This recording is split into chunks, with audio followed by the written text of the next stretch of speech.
নমস্কার সবাইকে। আমি দীপঙ্কর সিংহদেব আছি আপনাদের সাথে আজকে। আজকে আমরা যে বিষয়টি নির্ধারণ করেছি যে ঈশাবাস্য উপনিষদের প্রথম যে মন্ত্রটি, সেই মন্ত্রটি বিশেষ ব্যাখ্যান। আপনারা সকলেই জানেন যে খুব শীঘ্রই বাংলা সংবিধানের পক্ষ থেকে উপনিষদের অর্থাৎ ৯টি উপনিষদের আর্ষ ভাষ্য প্রকাশিত হতে চলেছে। মূলত এই উপনিষদগুলোর মধ্যে ঈশোপনিষদ আমরা সম্পূর্ণ ভগবৎপাদ মহর্ষি দয়ানন্দ সরস্বতীর ভাষ্য অনুকূলে শুরু করছি এবং সেখানে আমরা মহর্ষির ব্যাখ্যা এছাড়াও ঋগ্বেদাদি ভাষ্য ভূমিকা, শর্তার্থ প্রকাশ প্রভৃতি গ্রন্থে তিনি যেভাবে ব্যাখ্যা করেছিলেন সেই ব্যাখ্যাগুলো আমরা অনুসরণ করেছি। আজকে আমাদের সাথে আছেন শ্রী আচার্য যোগেশ বৈদিক জি। আচার্য যোগেশ বৈদিক জি, আপনাকে সাদর আমন্ত্রণ। নমস্তে। নমস্তে আচার্য জি। नमस्ते जी। আজকে আমরা আচার্যজির পাদপ্রান্তে বসে মূলত ঈশোপনিষদের যে প্রথম শ্রুতিটি রয়েছে সেই শ্রুতিটির মহর্ষি দয়ানন্দ সরস্বতী কৃত যে অর্থ তা প্রথমে জানব এবং বর্তমান সময়ের প্রেক্ষাপটে তার যে তাৎপর্য এবং মাহাত্ম্য সেই সম্পর্কে অবগত হব। আপনাদের সকলকে আমি আবারও আজকের এই বিশেষ অনুষ্ঠানে আমন্ত্রণ জানাচ্ছি। আজকের এই বিশেষ অনুষ্ঠানে যারা যারা আছেন সকলে আমাদেরকে কমেন্টে জানাবেন আপনারা স্পষ্টভাবে শুনতে পাচ্ছেন কিনা, এবং আমি অনুরোধ করব যে যারা যারা ভগবত কৃপা লাভে ইচ্ছুক এবং বেদ ভাষ্য এবং উপনিষদের অমৃত আস্বাদনের জন্য অত্যন্ত ব্যাকুল, তারা যেন এই লাইভটি সকলের সাথে শেয়ার করেন এবং কমেন্টে জানাবেন আপনারা লাইভটি কিভাবে শুনে উপকৃত হচ্ছেন এবং আপনাদের কি কি প্রশ্ন আছে। আমরা চেষ্টা করব পরবর্তীতে যে কোনো সময় আপনাদের এই লাইভের বা অন্যান্য যে প্রশ্নগুলো আছে সেই প্রশ্নগুলো সম্পূর্ণভাবে সমাধান করে দিতে। আচার্য যোগেশ বৈদিক জি, আমরা আপনার কাছে চাইবো যে আপনি যেন শুরু করে দেন। आप स्टार्ट कीजिए। नमस्ते। जी, इसको स्क्रीन को फुल कर दीजिए जी।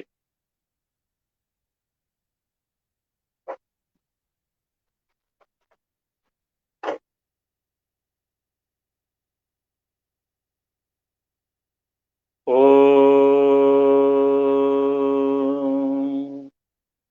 ईशावास्यमिदं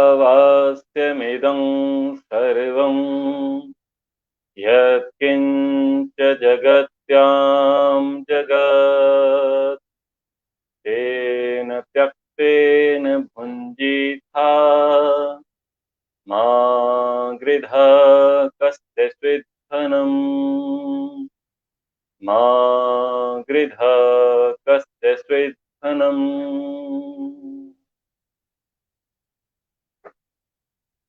भारत और भारत के बाहर के देशों में जो भी भारतीय संस्कृति, भारतीय सभ्यता, भारतीय परंपरा के प्रति गहरी आस्था रखते हैं, जिनकी उपनिषदों और वेदों के प्रति गहरी गहरी श्रद्धा है, गहरी आस्था है, आप सभी महानुभावों को मेरा सादर नमस्ते। आज हम ईशोपनिषद के प्रथम मंत्र पर चर्चा करेंगे। ईशोपनिषद यजुर्वेद के 40वें अध्याय से आता है। आज हम इस मंत्र की व्याख्या महर्षि दयानंद कृत यजुर्वेद भाष्य के अनुसार समझने का प्रयास करें। मंत्र है ईशावास्यमिदं सर्वं यत्किंच जगत्याम जगत तेन त्यक्तेन भुंजीथा मा गृधा कस्य स्विद्धनम्। इस मंत्र में त्रैतवाद का सिद्धांत बताया गया है। एक ईश्वर है, दूसरा जीवात्मा है और तीसरा है प्रकृति। प्रकृति जड़ है, ईश्वर और जीव ये दोनों चेतन है। तो ये इस मंत्र में है। तो हम क्रमशः इसकी पंक्ति को समझने का प्रयास करते हैं। इस मंत्र का पहला पद है और पहले पद का पहला जो शब्द है वो है ईशा। ईशा अर्थात ईश्वर। महर्षि दयानंद जी ने लिखा, ईश्वरेण सकल ऐश्वर्य संपन्नेन सर्वशक्तिमत्ता परमात्मना। अर्थात जो सकल ऐश्वर्य से युक्त है, सर्वशक्तिमान है, वो परमात्मा ईश्वर है। वो जो ईश्वर है, इदम सर्वम वास्यम, जो कुछ भी हमें दिखाई देता है अथवा जो हमें दिखाई नहीं देता, जो हमारे लिए दृश्य है और जो हमारे लिए अदृश्य है, उस दोनों जगत में जो कुछ भी दिख रहा है उस सब में ईश्वर बसा हुआ है। किसमें? कहा यत किंच जगत्याम जगत, जो कुछ भी ये जो संसार है, संसरति इति संसार, गच्छति इति जगत, जो गमन कर रहा है, जो प्रतिक्षण सरक रहा है एक स्थान से दूसरे स्थान पर, या ये कहें कि जिसमें निरंतर क्षीणता आ रही है, वो जो जगत है, जो गतिमान है, जो चलायमान है, उस सब में ईश्वर बसा हुआ है। ईश्वर क्यों बसा है? ईश्वर इसलिए बसा है क्योंकि वो सर्वव्यापक, निराकार है, सर्वांतर्यामी और एक देशी नहीं है, वो सब जगह फैला हुआ है। जड़ और चेतन ऐसा कोई भी पदार्थ नहीं है जिसमें ईश्वर ना हो। सब जगह ईश्वर व्याप्त है, अभिप्रेत है। वैसे भी कहा जाता है कि जहां कर्ता होता है वहां क्रिया अवश्य होती है। इस संसार में जितनी भी क्रियाएं दिख रही हैं उन सब के पीछे एक कर्ता है, और वो कर्ता, जगत का कर्ता ईश्वर है। ये संसार ईश्वर ने बना करके हमको दिया। तो पहली पंक्ति कहती है ईशावास्यमिदं सर्वम यत् किंच जगत्याम जगत। महर्षि दयानंद जी ने इसको इस प्रकार से व्याख्यात किया, ईश्वरेण सकल ऐश्वर्य संपन्नेन सर्वशक्तिमत्ता परमात्मना वास्यम आख्यादयितुम योग्यम सर्वतो अभिव्याप्त्यम इदम प्रकृत्यादि पृथ्वी अंतम सर्वम अखिल यत्किंच जगत्याम। इस प्रकार से पहली पंक्ति के विषय में कहा कि ये जो प्रकृति है, प्रकृति से लेकर पृथ्वी पर्यंत, प्रकृति क्या है? सूक्ष्म है, कारण है, और ये जो पृथ्वी है ये स्थूल है। स्थूल बॉडी से लेकर के कारण शरीर तक जितना भी जो कुछ भी दिखता है ये सब प्रकृति से बना है, इसी को हम जगत कहते हैं।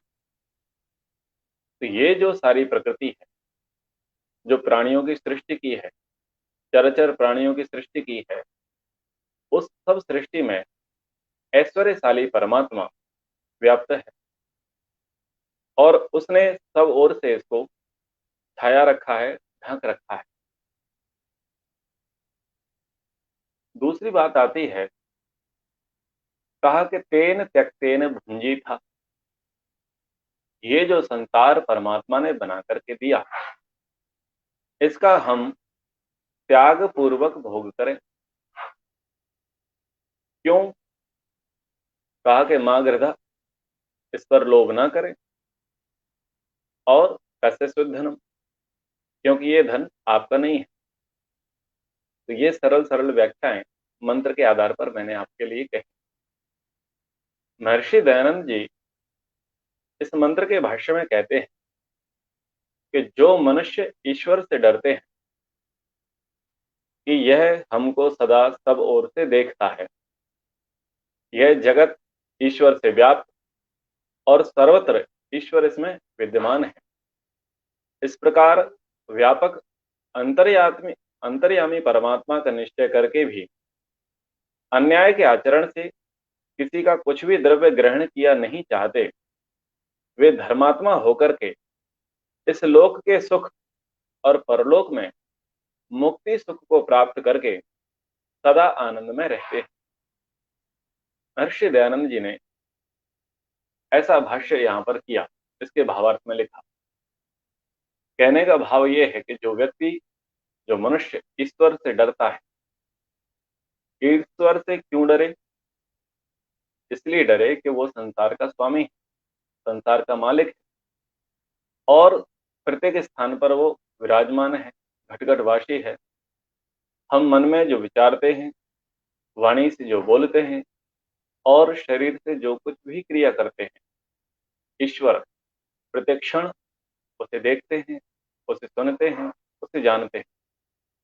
हम किसी भी अवस्था में ईश्वर से छुप नहीं सकते, भाग नहीं सकते।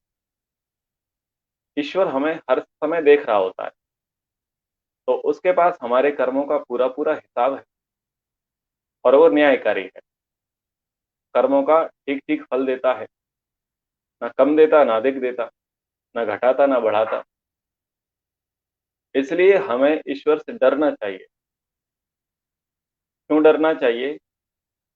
कि वो दंड अधिकारी है, यम है, और हम जब उसको सर्वव्यापक मानेंगे, सर्वांतर्यामी मानेंगे, तो हम किसी भी प्रकार का गलत कार्य नहीं करेंगे। और गलत कार्य नहीं करेंगे तो क्या होगा? हम वर्तमान के सुख को भी भोगेंगे, इस लोक के सुख को भी भोगेंगे और परलोक के सुख को भी भोगेंगे। और जो व्यक्ति ईश्वर से नहीं डरेगा, वो इस लोक के भी सुख को नहीं भोग सकता, परलोक के सुख की तो बात ही क्या। इसलिए यदि हमें उन्नति करना है, प्रगति करना है, प्रोग्रेस करनी है, तो हम ईश्वर से अवश्य डरें। ईश्वर से डरने का यूं तो लोगों ने बना रखा है कि ईश्वर से डरो। लोग ऐसा मानते हैं कि ईश्वर जैसी कोई सत्ता है नहीं, ये तो केवल व्यवस्था बनाने के लिए कह दिया गया है कि ईश्वर है। वस्तुतः ईश्वर होता तो दिखाई देता, जो दिखाई नहीं देती उससे किस बात का डरना। ऐसा लोग आर्गुमेंट करते हैं, ऐसे लोग अपना पक्ष रखते हैं, और हेतु क्या है कि वो दिखाई नहीं देता। तो मैं आपसे पूछता हूं, क्या जो वस्तु दिखाई देगी केवल आप उसी के अस्तित्व को स्वीकार करोगे? हाँ या ना? ऐसी बहुत सारी वस्तुएं हैं, अथवा बहुत सारी परिस्थितियां हैं, बहुत सारे भाव हैं जो दिखाई नहीं देते और जिनको आप शुद्ध नहीं कर सकते, शब्दों से उन्हें छू नहीं सकते, लेकिन वो होती हैं। जैसे जिसे हम सुख कहते हैं, क्या वो सुख कहीं पर दिखता है? उसकी केवल अनुभूति होती है, हम महसूस कर पाते हैं कि ये सुख हो रहा है। लेकिन क्या उस सुख का कोई शेप, कोई आकार, कोई प्रकार आप बता सकते हैं? नहीं बता। ऐसे ही दुख भी होता है, तो दुख अनुभव करते हैं। जब स्वयं को दुख होता है तो हम दुख अनुभव करते हैं, और जब हमारा कोई निकटस्थ व्यक्ति दुखी होता है तो उसके दुख को देख करके हम भी थोड़े थोड़े प्रभावित हो जाते हैं। लेकिन जिसको दुख कहा अथवा जिसको सुख कहा, क्या जैसे वो वस्तु दिख रही थी, व्यक्ति दिख रहा था, ऐसे वो सुख और दुख दिखाई दे रहा था? क्या उसका शरीर है? उसका शरीर तो नहीं, लेकिन आप मानते हैं। आप इच्छा करते हैं, बिना इच्छा किए आप प्रयत्न नहीं करते, तो वो जो डिजायर है, जो इच्छाएं हैं, क्या वो दिखती है? फिजिकल है उनका, कोई उनकी बॉडी है, कोई उनका शरीर है? नहीं, लेकिन दिखती है। लेकिन दिखती नहीं है, लेकिन वो होती है। तो ऐसे ही बहुत सारी चीजें हैं जो होती हैं, उन्हें केवल हम महसूस कर सकते हैं, लेकिन ये बता नहीं सकते कि ये है। तो अगर वो दिखती नहीं है तो क्या हम ऐसा मान लेंगे कि वो होती नहीं? तो ये तो मूर्खता है। दूसरी बात, कभी दूरी होती है। जैसे आप सब लोग अभी बांग्लादेश में और मैं भारत में हूँ, आप में और हम में बहुत दूरी है। ये तो कैमरे का माध्यम है जिसके कारण से हम एक दूसरे को देख पा रहे हैं। लेकिन इस बात को नकार दिया जाए कि हमें तो केवल आप लोग कैमरे में दिख रहे हैं, मैंने बांग्लादेश देखा ही नहीं, मुझे तो दिखता ही नहीं है। तो क्या मैं बांग्लादेश के अस्तित्व को नकार दूंगा, या आप लोग भारत के अस्तित्व को नकार दें? नहीं नकारे। क्योंकि यहां से बैठे बैठे बांग्लादेश नहीं दिख रहा और वहां से बैठे बैठे भारत नहीं दिख रहा। स्थान की दूरी के कारण वो दिख नहीं रहा। तो यदि स्थान की दूरी के कारण वो नहीं दिख रहा तो क्या उसके अस्तित्व को अस्वीकार कर देंगे? नहीं, हम मानेंगे कि है, लेकिन स्थान की दूरी। ठीक उसी प्रकार से होती है समय की दूरी, काल की दूरी, टाइम डिस्टेंस। जैसे कि श्री रामचंद्र जी, श्री कृष्णचंद्र जी, शिवाजी, महाराणा प्रताप, आचार्य चाणक्य, महर्षि दयानंद, सरदार वल्लभ भाई पटेल, ये सब विभूतियां भारत में हुई थी या नहीं थी? हुई थी। लेकिन क्या आज वो हैं? आज वो नहीं। क्यों नहीं है? क्योंकि हमारी और उनकी समय की दूरी, वो जिस काल में थे उस काल में हम नहीं थे। लेकिन यदि वो हमें नहीं दिखते तो क्या हम उनके अस्तित्व को अस्वीकार कर देते कि वो कभी हुए ही नहीं?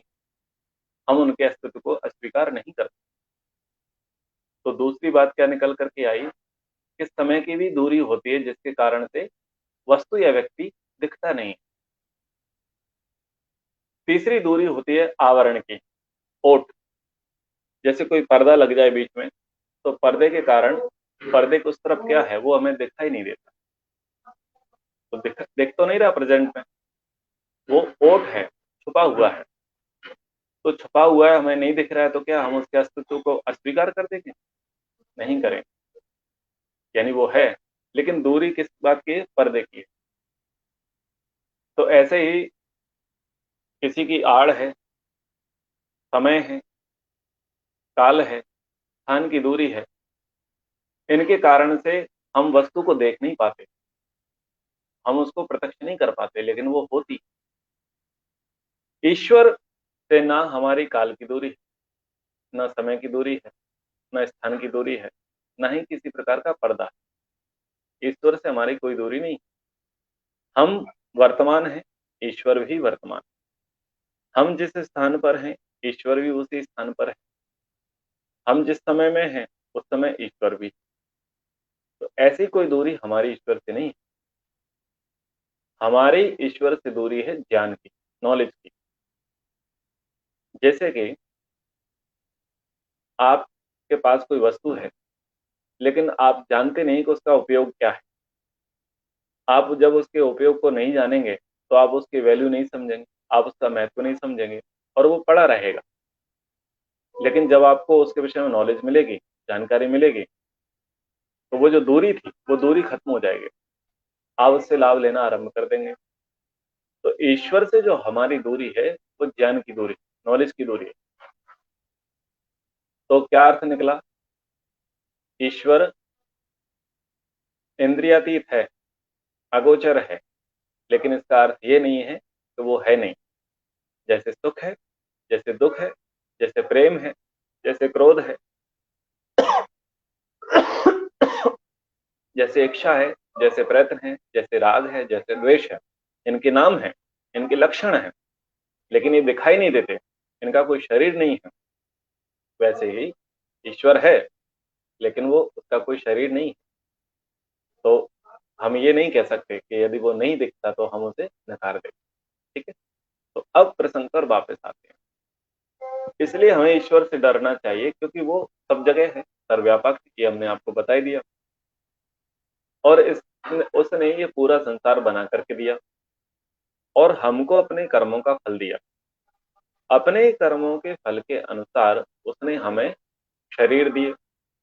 हमारे कुछ अच्छे कर्म थे, इस कारण से वर्तमान में हम मनुष्य योनि में हैं, और अन्य जो पशु योनि में हैं, पक्षी योनि में हैं, कीट पतंग योनि में हैं, वो इसलिए हैं क्योंकि उनके पाप कर्म अधिक थे। तो न्यायाधीश, दंडाधिकारी, यम ईश्वर है। इसलिए गलत काम करने से पहले डरना चाहिए, ईश्वर से डरना चाहिए। तो ये तो बात हो गई। अब लाइफ मैनेजमेंट क्या कहता है? लाइफ मैनेजमेंट ये कहता है कि तेन त्यक्तेन भुंजीथा। संसार को इस परमात्मा ने बना करके हमको दिया। क्यों दिया? क्योंकि हम डिजर्व करते हैं, हम योग्य हैं। बहुत सारे लोग प्रश्न करते हैं, ईश्वर ने संसार क्यों बनाया? एक गीत चलता था बहुत पुराना, दुनिया बनाने वाले क्या तेरे मन में समाई, और काहे को दुनिया बनाई। ऐसे बहुत सारे लोग भी प्रश्न करते हैं, आखिर ईश्वर ने संसार को क्यों बनाया, उसका क्या क्या प्रयोजन था। तो भोग अपवर्गार्थम दृश्यम, ये जो जगत है, जो दृश्य जगत है, ये भोग और अपवर्ग की सिद्धि के लिए है। भोग का अर्थ है सांसारिक उपभोग और अपवर्ग का अर्थात मोक्ष। तो ये जो संसार ईश्वर ने बनाया, हमने पिछले जीवन में जो कर्म किए थे, उन कर्मों का फल भोगने के लिए संसार बनाया। वर्तमान मनुष्य जन्म में कुछ हम नए कर्म कर सकें, इसलिए संसार बनाया। और भोग और अपवर्ग की सिद्धि के लिए संसार बनाया। इसलिए बनाया, हमारे लाभ के लिए बनाया, हमारे हित के लिए बनाया। इसमें ईश्वर का कोई लाभ नहीं है, ईश्वर का कोई हित नहीं है, ईश्वर तो परोपकारी है। तो ये जो संसार बनाया, या जो शरीर में आज हम हैं, वो हमारे कर्मों के अनुसार है, हम अपनी योग्यता के अनुसार वो चीज प्राप्त किए हुए हैं। तो क्या करें, तेन त्यक्तेन भुंजी था, हम इन वस्तुओं का उपभोग त्याग पूर्वक करें, आसक्ति पूर्वक नहीं। त्याग पूर्वक भोग कैसे करें, इसके लिए आप एक एग्जाम्पल समझिए।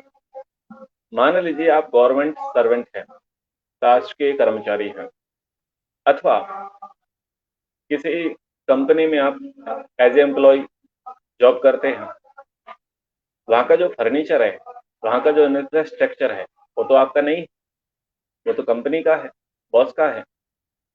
आप उसके क्या हैं, आप उसके प्रयोक्ता हैं, उपभोक्ता हैं। यानी आपको अधिकार दिया हुआ है, आप इस ऑफिस की वस्तुओं का प्रयोग कर सकते हैं क्योंकि आप डिजर्व करते हैं। यदि उस ऑफिस की कोई वस्तु टूटती है, कुछ फर्नीचर डैमेज होता है, तो क्या आप दुखी होते हैं? क्या आप माथा पकड़ते हैं? नहीं पकड़ते। क्यों नहीं पकड़ते, क्यों दुखी नहीं होते? क्योंकि वो आपका नहीं है। किसका है? कंपनी का है, बॉस का है, इसलिए आप दुखी नहीं होते। बस यही बात है। ईश्वर ने ये संसार हमको बना करके दिया। संसार का स्वामी तो परमात्मा है, हम नहीं है। हम इस संसार का भोग करने के अधिकारी हैं, ठीक है। और अधिकार किस आधार पर दिया? योग्यता के आधार पर, ठीक है। योग्यता के आधार पर हमको अधिकार दिया। अब हम क्या करेंगे? उसका उपभोग करेंगे। तो उपभोग का तरीका क्या है? एक तो होता है उपयोगी बनना, और एक होता है भोगी बनना। तो भोगी बनने के लिए शास्त्रों में मना किया है, निषेध किया। शास्त्र कहते हैं उपयोगी बनो, लोग आपसे काम ले सकें, आप लोगों के काम आ सकें, ऐसा जीवन बनाओ। आप ऐसे मत बनो कि लोग आपसे 1% भी सहायता ना ले सकें, आप किसी के 1% भी काम ना आ सकें। ऐसा जीवन उत्तम नहीं माना गया। तो हम उपयोगी बने, दूसरों की सहायता करने वाले, परोपकारी बने। दूसरा संदेश क्या आया? तेन त्यक्तेन भुंजीता में, कि हम आसक्ति न करें किसी भी वस्तु में, किसी भी व्यक्ति में। यदि आज आप किसी पद पर हैं, पद के विषय में बता दूं, जो आपके रिलेशन है वो भी पद हैं। जैसे कि आप पिता हैं, आप माता हैं, आप पुत्र हैं, आप पुत्री हैं, आप भाई हैं, आप बहन हैं, आप पति हैं, आप पत्नी हैं। ये जो आपको उपमाएं दी जा रही हैं, ये जो आपको संज्ञाएं दी जा रही हैं, वो किसके अकॉर्डिंग है? आपकी योग्यता के अकॉर्डिंग। तभी तो आपको पिता कहा गया, तभी तो आपको पुत्र कहा गया, तभी तो आपको पत्नी कहा गया, तभी तो आपको पति कहा गया। तो वो योग्यता के आधार पर पद हमें मिले, उस पद का हम निष्ठापूर्वक पालन करें, 100% दें उसमें। लेकिन जिस पद पर हम हैं और हमारा जिससे संबंध है, उसको हम उस प्रकार का लाभ पहुंचावें, इन फ्यूचर वो ब्रेक हो जाए, टूट जाए, छूट जाए, उसका वियोग हो जाए, तो हम दुखी ना हो। क्यों? क्योंकि वो अपना नहीं। थोड़ा बात प्रैक्टिकली समझने का प्रयास करिए। यदि आप पति हैं और आपकी कोई पत्नी है, तो तेन त्यक्तेन भुंजीथा क्या सिखा रहा है? आप पति धर्म का पालन करें निष्ठापूर्वक। यदि पत्नी मर जाए तो आप शोक ना करें। क्यों ना करें? आप उसके मालिक नहीं, आप उसके स्वामी नहीं है, आपको केवल अधिकार दिया गया था। ठीक, इसके उल्टे यदि आप पत्नी हैं तो आप पत्नी धर्म का पालन करें, और इन फ्यूचर पति का देहावसान हो जाए तो छाती ना पीटें, क्योंकि वो आपका नहीं है। आपको केवल उसके साथ नियुक्त किया गया है, आपको उसका अधिकारी बनाया गया है, आप उसके स्वामी नहीं हैं। पर ये बातें आपको थोड़ी चुभेंगी। खैर, दूसरे एग्जाम्पल ले लेते हैं। घर है, दुकान है, मकान है, व्यापार है, कुछ भी, उसका उपभोग करने के लिए आपको अधिकार मिले। आप उसके मालिक नहीं हैं, आप उसके स्वामी नहीं हैं। जब तक आप उस पद पर हैं, उस ड्यूटी को आप अच्छे से निभाएं, और यदि वो आपसे टूट जाए, वो यदि आपसे छूट जाए, तो आप उसके लिए छाती ना पीटें, क्योंकि वो आपका नहीं है। वो अलग वस्तु से बना है, अलग प्रयोजन से बना था, और यहाँ कोई भी वस्तु स्थायी तो है नहीं। शरीर जन्मते हैं, नष्ट हो जाते हैं, आत्मा शाश्वत रहती, ये तो आप जानते ही हैं। तो ये तेन त्यक्तेन भुंजिता ये बात कह रहा है कि हम किसी से भी रिलेशन रखें, कोई भी हमारा संबंधी हो, कोई भी हमारा मित्र हो, चाहे व्यापारिक संबंध हो या व्यवहारिक संबंध हो, यह वस्तुएं जो हमारे लिए उपयोगी हो, जब तक वो हमारे साथ, हमारे पास हैं, हम उनकी केयर करें, हम उनका सम्मान करें, हम उनकी रिस्पेक्ट करें, और उनका अच्छे से लाभ लेवें और अच्छे से लाभ देवें। लेकिन जब वो छूट जावे तो हम हार्ट फेल ना कर बैठे उनका। ठीक है ना? क्योंकि वो स्थायी नहीं है, ना वो स्थायी है, ना हम स्थायी हैं। हम भी एक दिन जाने वाले हैं और वो भी एक दिन जाने वाला है। जब दुनिया का ये शाश्वत सत्य है तो फिर रोना किस बात का? इसलिए यहाँ पर वेद में कहा कि तेन त्यक्तेन भुंजी था, इनका त्याग पूर्वक भोग करो, आसक्ति मत पकड़ो। आसक्ति पकड़ोगे, राग पकड़ोगे, मोह करोगे, ममता करोगे, तो खुद का नाश कर बैठोगे और जन्म मरण के चक्कर में बंध जाओगे। और ऐसा भी हो सकता है कि मनुष्य होने से नीचे भी गिर जाओ, पशु पक्षी वृक्ष वनस्पतियों की योनियों में चले जाओ।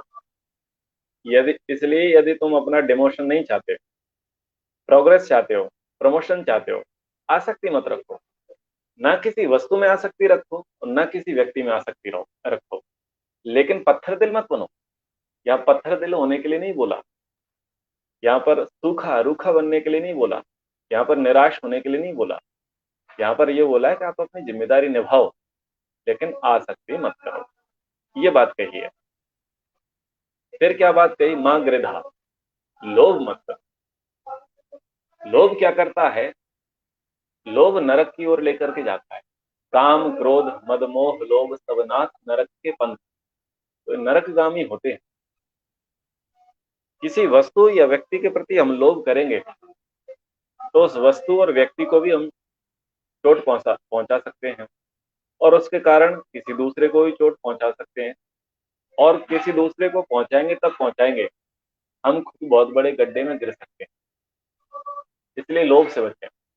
लोभ कभी अच्छा नहीं होता, आसक्ति कभी अच्छी नहीं होती, राग कभी अच्छा नहीं होता।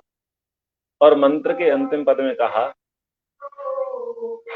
कस्य शुद्धनम, ये तुम्हारा नहीं है, ये ईश्वर का है।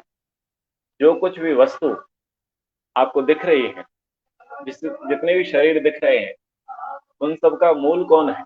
उन सब का क्रिएटर कौन है? उन सब का नियंता कौन है? उन सब का डायरेक्टर कौन है? उन सब का प्रोड्यूसर कौन है? उन सब का मेकर कौन है? ईश्वर है, आप नहीं है। बस आप तो उसे यूज कर रहे हैं, आपका तो केवल इतना काम।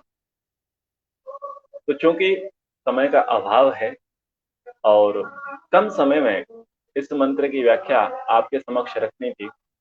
मंत्र हमने पढ़ा, ईशावास्यमिदं सर्वं यत्किंच जगत्याम जगत तेन त्यक्तेन भुंजी था मां गृधा कस्य शुद्धम। ईशा वास्तवमिदं सर्वम, ये सारे जगत में ईश्वर बसा हुआ है। तो ईश्वर एक हो गया, तो ये जो जगत है ये दूसरा, यानी ये जड़ पदार्थ हो गया। और तीसरा जिसको भोगने के लिए कहा गया वो जीवात्मा है। तेन तख्तेन भुंजी था, संसार को बनाया ईश्वर ने, किसके लिए बनाया? जीवात्मा के लिए। तो त्याग पूर्वक भोग कौन करेगा? जीवात्मा करेगा। और जीवात्मा को क्या निर्देश दिया कि त्याग पूर्वक भोग करो, आसक्ति मत करो, लोभ मत करो, क्योंकि ये धन तुम्हारा नहीं है। तो इतनी बातें यहाँ पर कही। क्योंकि ये संक्षिप्त का व्याख्यान किया है, आशा करता हूँ कि आपको ये बातें समझ में आ जाएंगी। फिर भी आपको डिटेल में यदि इस ईशोपनिषद को पढ़ना है, सुनना है, जानना है, समझना है, तो अभी ईशोपनिषद पर मेरे लंबे चौड़े व्याख्यान अभी चल रहे हैं। और ईशोपनिषद के 8वें मंत्र पर अभी व्याख्यान चल रहा है। लगभग 17 कक्षाएं यानी 17 क्लासेस में ले चुका हूँ। तो आप लोग वेद प्रचार समिति चैनल पर जाकर के ईशोपनिषद पढ़ सकते हैं। वहां पर मैं महाभारत भी पढ़ाता हूँ, उपनिषद भी पढ़ाता हूँ। तो समय का अभाव है और आगे मुझे कक्षाएं भी लेनी है। हमारे यहाँ क्रियात्मक योग प्रशिक्षण शिविर चल रहा है इस कारण से, और शोर भी है। आशा करता हूँ आप लोगों को समझ में आ गया होगा। अब मैं आपसे क्वेश्चन ले लेता हूँ। यदि आप लोगों की कोई शंकाएं हैं, कोई प्रश्न है, तो आप मुझसे पूछ सकते हैं। मैं बहुत कम समय में आपको उत्तर देने का प्रयास करूंगा। आपके लिए खुला मंच है, आप प्रश्न कर सकते हैं। आचार्य जी, एक जी प्रश्न इस तरह की, ये जो जगत का संज्ञा इसमें दिया है, जो गतिशील, जी जगत्यम गतिशील, जी। इस पद में गतिशील का क्या मतलब है? क्या? गतिशील जगत, गतिशील जगत, इसका मतलब हाँ, क्या है? जगत गतिशील है इसका अर्थ क्या है, ऐसा कहना चाह रहे हैं? जी इसका अर्थ है कि प्रत्येक परमाणु जो है ना, जिसको बोलते हैं इलेक्ट्रॉन, न्यूट्रॉन, प्रोटॉन, ये कहीं स्टेबल नहीं है, स्थिर नहीं है, जी ये जी। गति कर रहे हैं। ऐसे ही सत्वगुण, रजोगुण और तमोगुण ये मूल प्रकृति है। इसमें भी क्या होता है, परिवर्तन हो रहा है। ये सारा का सारा संसार विकारी है। तो गति का अर्थ भागना नहीं है, गति का अर्थ है क्रिया। तो हर वस्तु के अंदर क्रिया हो रही है, चाहे वो जड़ वस्तु हो या चेतन वस्तु हो। हमारा शरीर भी क्रिया कर रहा है। ये जो पत्थर की दीवार है, ये भी अंदर इसमें क्रिया हो रही है, गति हो रही है, बहुत सूक्ष्म स्तर पर क्रिया हो रही है। यह है गतिशील। और मोटे अर्थों में तो हम देख ही लेंगे कि धरती घूम रही है, सूर्य घूम रहा है, सारे ग्रह नक्षत्र घूम रहे हैं, सारी आकाश गंगाएं घूम रही हैं। तो बड़े बड़े स्तर पर तो ये गति दिखाई देती है, यानी कोई स्थिर नहीं है, सब चल रहे हैं। और सूक्ष्म लेवल पर देख लीजिए कि जो वस्तु स्थिर दिखाई दे रही है उसमें भी क्रिया हो रही है। उसके भी इलेक्ट्रॉन, न्यूट्रॉन, प्रोटॉन और जो अन्य उसके भी सूक्ष्म पार्ट्स होते होंगे, उन सभी में भी क्रिया चल रही होती है। वो स्टेबल नहीं है, स्थिर नहीं है। तो इसलिए कहा गतिशील जगत। धन्यवाद आचार्य जी। जी। अ, और बता। आपके चैनल हम स्क्रीन शेयर में दिख रहा है, जस्ट अ मिनट।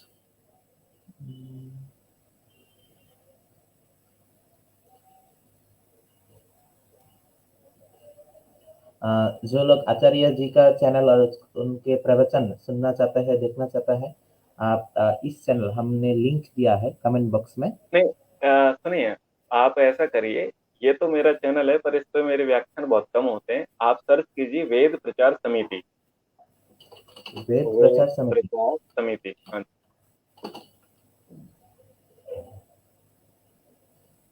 हाँ, इस चैनल को निकालिए और ये देखो, ये सारा दिख रहा है ना, ये जी उपनिषद और महाभारत के सारे दिख रहा है। तो यहाँ पर प्ले लिस्ट में जाकर के आप उपनिषद देख सकते हैं, उपनिषद। और उपनिषद में सारे व्याख्यान मिल जाएंगे। ईशोपनिषद का पहले मंत्र से लेकर के 8वें मंत्र तक का व्याख्यान मिल जाएगा। 17 कक्षाएं हो चुकी हैं और जी इसमें आचार्य। विस्तार से बताया गया है डिटेल के साथ। क्योंकि पौराणिकता में क्या मानते हैं, वैदिकता में क्या मानते हैं, कुछ लोग साकार ईश्वर मानते हैं, कुछ लोग निराकार ईश्वर मानते हैं, फिर बहुत सारे लोगों के डाउट्स होते हैं। तो वहां पर थोड़े व्यापक स्तर से व्याख्यान किया गया है। अब यहाँ तो चूंकि हमारे पास समय का अभाव है, इसलिए हमने शॉर्ट रूप में ही इसको दिया है। धन्यवाद Acharya ji. Will provide the link at the comment section. जी। और किसी के कोई प्रश्न आए हो तो मैं ले सकता हूँ, या आपके भी कोई प्रश्न हो इस मंत्र को लेकर के तो, और वो जो मुझे मैं अन्य कमेंट बच्चे सेक्शन लोग देख जो, रहा हूँ, कोई प्रश्न है या नहीं।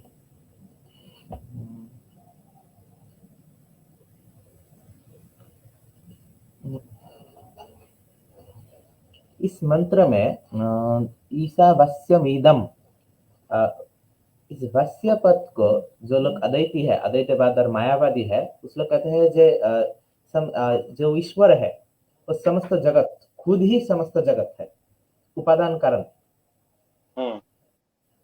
इसका क्या तात्पर्य और खंडन है।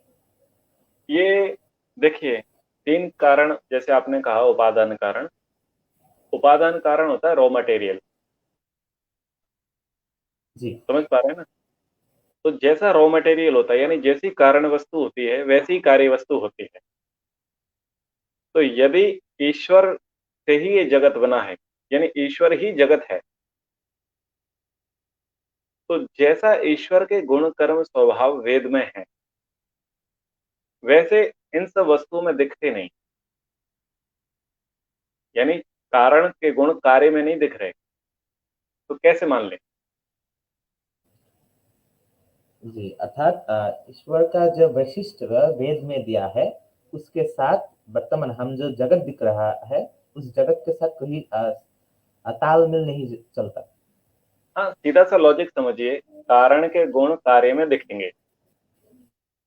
जैसे कि आप अभी पुत्र हैं, आपका जो बॉडी स्ट्रक्चर है, आपकी जो हैबिट्स हैं, वो बहुत सारी मिलती जुलती होंगी आपके माता पिता से, हाँ या ना। जी अवश्य। यानी आप कौन है, कार्य है। आपका कारण कौन है, आपके शरीर का निर्माता कौन है, माता पिता। तो इसलिए वो बॉडी स्ट्रक्चर जो है, बात कब की प्रकृति आपकी माता पिता के अकॉर्डिंग होगी, बहुत सारी सिमिलरिटीज होंगी। ऐसे ही जैसे मान लीजिए आप कुछ वस्तु खाते हैं, तो जैसे मान लीजिए रोटी, रोटी आपके यहाँ बनती है बंगाल में, बांग्लादेश में रोटी। जी जी अवश्य। तो रोटी क्या है, कार्य प्रोडक्ट है, कार्य वस्तु है। और कारण क्या है, गेहूं है। जैसे कि ये पीछे दिख रहा है, सॉरी, ये पीछे पर्दा है, ये पर्दा क्या है, कार्य है, पर्दा कार्य है। लेकिन कारण क्या है, कॉटन, रुई। तो देखो, कारण और कार्य दिखेगा, आप इस पर्दे को फाड़ेंगे तो उसके अंदर भी धागे निकलेंगे। जैसे मैं कपड़ा पहना हूं, ये कॉटन है। तो कारण के गुण कार्य में दिखेंगे, और कार्य से कारण की जानकारी मिल जाएगी। तो ये सीधा सा फंडा है। यदि ईश्वर ही ये संसार है, यानी ईश्वर से ही ये संसार बना है, तो ईश्वर के जो गुण हैं, ईश्वर के जो कर्म हैं, ईश्वर के जो स्वभाव हैं, वो सारी की सारी चीजें ज्यादा नहीं तो कम से कम 10% तो देखें। 90% अवश्य चलो हम, हाँ 90% तो चलो हम माफ कर देते हैं, छोड़ देते हैं। 10% तो देखें। ईश्वर निराकार है और संसार साकार है, ये कैसा कार्य कारण, ये तो नहीं जमता। ईश्वर में ज्ञान है, क्या संसार में ज्ञान है। ईश्वर में सुख है, क्या संसार में सुख है। ईश्वर में सारी शक्तियां हैं, क्या संसार में सारी शक्तियां नहीं है। ये जो संसार है इसको बोलते हैं सृष्टि, और जो मूल पदार्थ है उसको बोलते हैं प्रकृति। सत्व रजस तमसाम साम्यावस्था प्रकृति। सत्व की, रज की, तम की जो समान अवस्था है उसको बोलते हैं प्रकृति। जब उसमें अनबैलेंस्ड होता है, विकार आता है, तब बनता है सृष्टि। तो पहले महत्व तो बनता है, अहंकार बनता है, वो सब सांख्य दर्शन में चीजें दी हुई। तो ये लोग जो बोलते हैं बेसिर पैर की बातें करते हैं।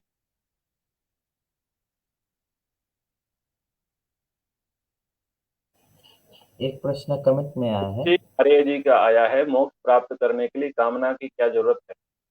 डिपेंड, बिना कामना के तो कुछ होगा नहीं। कामना का स्वरूप आपको समझना पड़ेगा। बिना कामना के हम श्वास नहीं लेते, बिना कामना के हम पलक नहीं झपकाते, बिना कामना के हम बोलते नहीं, और बिना कामना के हम सुनते भी नहीं। कोई भी जो मूवमेंट है ना, वो बिना कामना के नहीं हो। पहले संकल्प होता है, फिर कामना होती है। बिना कामना के तो कुछ होगा ही नहीं। तो सबसे अच्छी कामना है ईश्वर की प्राप्ति, मोक्ष प्राप्ति की। तो कामना की जरूरत है, लेकिन आप जिस प्रकार की कह रहे हैं वो आपको स्पष्ट करना चाहिए, किस प्रकार की कामना है।